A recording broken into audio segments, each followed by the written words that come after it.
Sinong mag-aakala na may ganitong klaseng swimming pool dito sa Navotas City? First time ko nga dito at talaga namang namangha ako sa ganda. Hindi ko talaga inaakala na may ganitong klaseng swimming pool dito sa Navotas City at malapit pa sa bahay namin. First things first, bawal magdala dito ng mga kutsilyo, kape, hot water. Kasi naman yung kape at hot water ay yan ang dinala namin kasi napakaganda ng panahon ngayon, malamig at maulan. This is not just a swimming pool. This is the perfect place for family events like wedding, birthday, for school outing, at for office gatherings na rin. Ito specific na lugar na pinuntahan namin. Ito yung tinatawag na main pool nila. Ito yung pinaka-general kasi meron pa silang iba't ibang klaseng villa sa loob at ito yung naman ay for private. Hindi ko na nga nakuha ng video na ito pero sa susunod kung makakapunta ko ulit, ako iisa-isahin ko talaga yan. Ang rate nila dito per head syempre separately doon sa mga gagamitin natin ng pag-i-stayan natin. At ito ngayon napili namin ay poolside cabana. Meron din sila dito ang table with umbrella. Perfect ito para sa mga couple or sa mga maliliit na mga grupo. Pwede rito 2 to 6 packs. At yung poolside cabana na inabil naman namin ay pwede ng 1 to 10 packs. I promise you talaga na talagang pupunta ulit ako dito at iisa-isahin natin yan.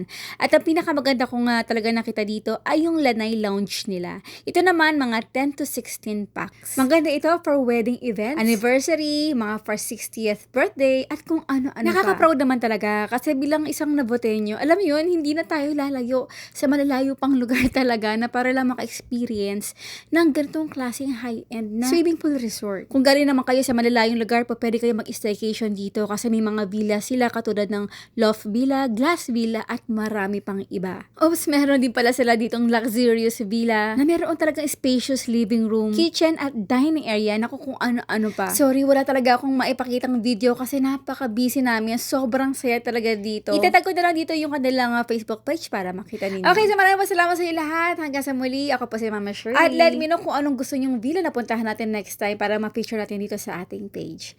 Bye! At ingat!